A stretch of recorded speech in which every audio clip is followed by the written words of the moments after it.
Oh, good morning. Boker Tov. So, welcome to 10 Minutes of Torah. And it's a very energetic, it's an energy-packed Shabbos. Why? What's happening special? And you start a new book. Start a new book. That's right. The largest book club in the world. That's right. We all belong to a book club, and we're all studying the same book, and we all come together to discuss it. On Shabbos, we read it out loud, and it's nice to be able to know that wherever you are in the world, That's right. Yep. you can pop in to your book club, and they'll welcome you and say, "Hey, brother, what chapter are you on?" The same as you. You're one of us. But there's another layer of power here that is important to note. In our book club, when we finish a book, we have special rituals, special ways of marking the end of the book. When we were children and we finished a book of the Torah, we were trained to celebrate the achievement of finishing Parshas Brachos. How would we celebrate? We would get a note from the teacher saying, first grade, finished Parshas Brachos, the portion of Brachos. We're going to have a siyum tomorrow. A siyum means an ending. And please send your child with some potato chips or some back in those days it was the only kosher cookie was Stella Dora cookies. I don't know if they even have them anymore. They have them. Yeah, but Stella Dora, the nice thing about Stella Dora cookies was that you had to work it because they came in there was two choices. One came in a box of the assorted. Yeah. And there was this particular tactics for that because Stella Dora only included a limited amount of good ones in every box. That's right. Now, what were the good ones? The pink. The ones with the raspberry frosting that was basically iced on there. Yeah. And then the little one with the little cherry in the middle. And you snooze, you lose when it comes to Stella Dora. Like the first one there gets the first choices, and if you're careful enough and you pay attention, you can get at least one strawberry and one cherry one with lucky one. and then you'll get like a marble one that's like whatever. And then the other pack that they had was a cookie with a little chocolate like pimple in the middle. Yeah. And everybody used to take out that chocolate and throw away the rest of the cookie. But regardless, it was a party. Because we finished, it was an achievement. Right. And It's a milestone. And it was a milestone. So from the earliest age, it was instilled in us that these are the greatest achievements. And these are the greatest causes of celebrations, the milestones that we can reach in Torah study. But there was another layer to it. And a beautiful prayer, going back to what we say in our book club. At the end of every book in the synagogue on Shabbat,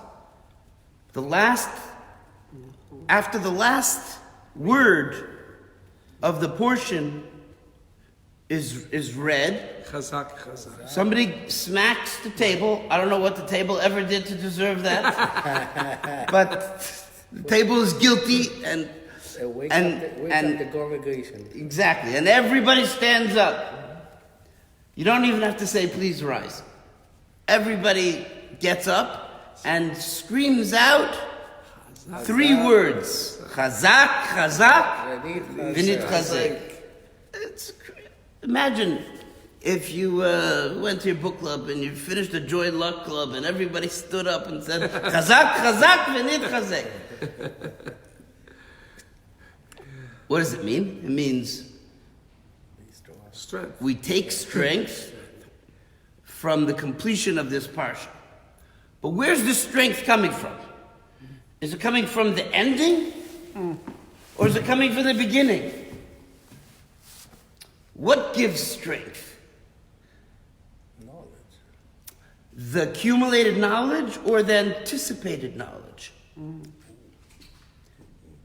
Both. And I think Both. and that's why it's chazak, chazak. Nitchazek. One for That's the the next nitchazek. For the next one. Where's the nitchazek? Comes from the combination of the chazak of the past Right. and the anticipated chazak of the future. Right. Upcoming. So, the bridge between one book of the Torah and the other is unique in every book, with every book. And why is the Chumash called Chumash, by the way? Because it's a fifth. Every book of the Torah is a fifth of the 5 books of Moses, so that's why it's actually called a fifth. And in the Hebrew, most people don't realize that they're calling Torah with a measurement. But 20%. the 20%, you know? But What is that? but it's okay because it works. But though we say chazak, chazak in each instance of the finishing of the 5 books, Yeah. it resonates differently in each one because the circumstances dictate the kind of the environment. What are we? And we're living with the Torah. We're not just reading. We're living with it because, according to Zohar and the Shalah Hakadosh, there's a deep connection between the portion that we're reading, our lives, the time that we're living in. It's all interconnected. So it's like opening up the portion of the week, not just to study Torah, but also to get like an insight into our own lives. And if we look deeply enough, and we look with an open heart and an open soul, we can find it. Because we must believe that the Torah that we're reading is a living, breathing manifestation of God's intentions for us. And the language and the episodes and the laws never change, but the energy that flows through these ancient words is a live energy. The current that's running through it, and that's what we're picking up on. It's very easy to see what's happening this week. What's happening this week is we just said goodbye to Jacob. Yeah. And Jewish tradition has this saying, we said, instead of saying Jacob died, you say Yaakov lo mes. It says in the Talmud, Jacob didn't die. We just read about his death, Last week, right? right? But he didn't. Like, why do we say he didn't die? Because it's something that's traumatic for us. We want to keep his presence alive for us. We want it to linger because we're filled with anxiety about what life is going to be like without him. Right. Particularly as we're in the book of Exodus entering into new territory. Yeah. When Joseph was at his peak, and he was so he was a roller.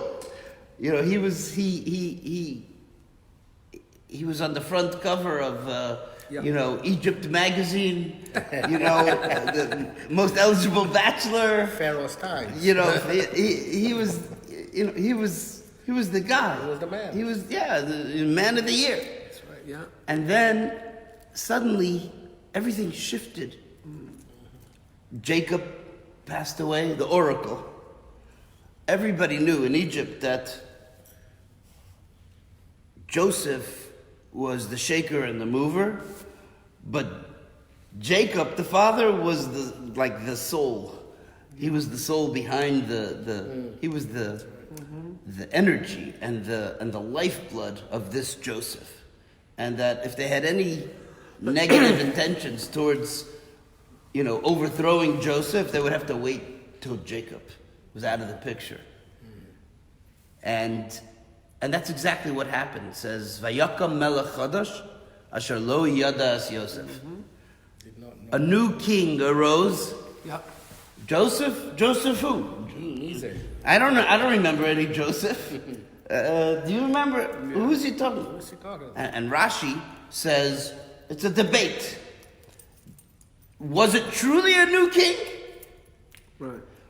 Or was it a new king in the sense that Didn't want to know. he was wiping clean the slate of debt? You saved us? You got a few good years from it, but After that, your time is over. So there was this collective amnesia about what Joseph had brought to the table, had contributed to the country. Similar sentiments. But that's definitely tied in with the father's death. For sure.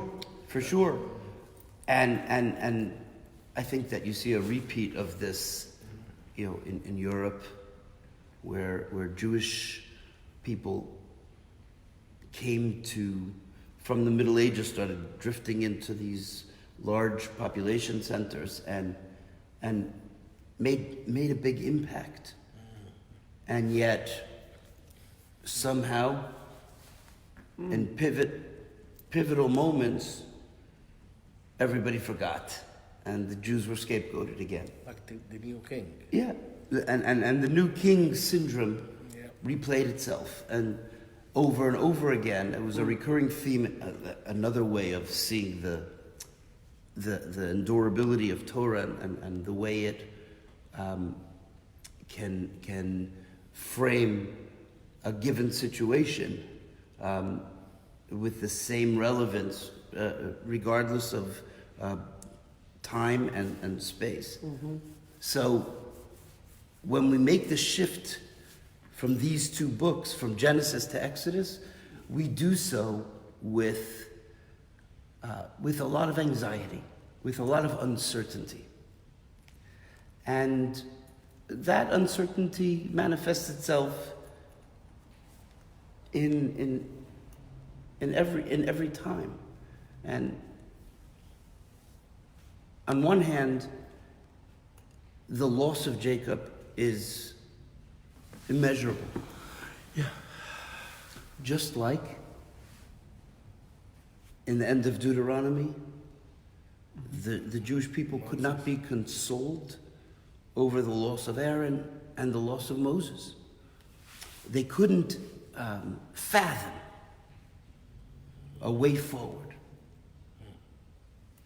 And yet, if there's anything that we can learn from the chazak of this week is that there's always a way forward. And furthermore, the way forward is not, even though it's tempting to see it this way, it's not a triage.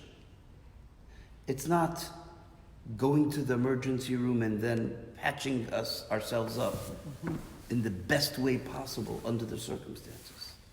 No. The way we move forward, in retrospect, is the way we were meant to go. So much of the character of Jewish life as we know it today was formed in the fire, in the crucible of the most challenging historical moments. So the Talmud started to surface in the aftermath of the destruction of the temples. The first temple, the second temple, Jacob, Moses. It's a tragic and immeasurable loss. And yet, what is the recurring motif? The recurring motif is chazak chazak v'nit chazek, meaning how do we move forward, and how do we move forward in a way that expresses our fervent faith that the reaction to these circumstances and the outcome of what happens is not an accidental circumstance. It's the intention from the beginning. So, for example, the replacement for the offerings in the temple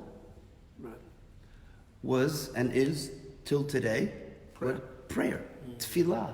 Tefillah is in exchange for karbanot. Now, you would think that that's a nice kind of a supplementary, a substitute for the real thing. But Judaism teaches that the way we react to a transition that includes a major loss of a fundamental pillar of our identity is not just making the best of it. It's nothing less than the unfolding of destiny, which is why the notion of the prayer acting as a substitute for karbanot is actually built in to Torah Shebiktav. It's built into the Tanakh, to the scriptures. Where it says in the book of Joel, I believe, Unishama parim sfasenu. Our lips will be the offering in lieu of the parim, of the cows, of the. So something that appears to be a bandaging of a wound is really the surfacing of destiny. So what we do to handle our anxiety over not having Jacob anymore, over Jacob who refuses to tell us what's going to happen, remember, in the end? That he shut down his clairvoyance, shut down. There was a moment there where he was going to give us the itinerary. The vision of when it's all going to end. The kids. No, we didn't get that. He just blessed us and said, you got it, you got this. Kept us in suspense. Correct, because there is no getting the answers. It doesn't work that way. We have to figure it out on our own, but what we figure out is waiting for us. It's it's Torah Shebaal Peh. It's the oral Torah. Everything has a Torah Shebaal Peh. Yeah. Everything has its counterpart that was already registered at Sinai. It just needs to be downloaded. And particular times of our history are the opportune moments and the Rebbe was very keen on seeing opportunity where others saw tragedy. Right. Seeing possibilities where others saw only hopelessness Despair. and despair. And if we can take anything from the chazak of moving from Genesis to Exodus, from relative comfort and stability to uncertainty, is that we do it with gusto, we do it with faith, and we do it with a sense of destiny. That we will figure it out, we will channel Jacob, we will channel Moses, we will see life with the eyes of the Rebbe. Just kind of be survival in a way, too. It's, Much more than No, survival. I think It's survival is not enough. It's with confidence. exactly. It's moving forward with a sense of where we are is exactly where we're destined. we're positioned to be, with full intentionality. That's faith. Continuity, though. Yeah. So Emunah. Yom Tov. Yom Tov, I love it. Nesiya Tova. And thank you all for joining us today. Excellent. Have a great day.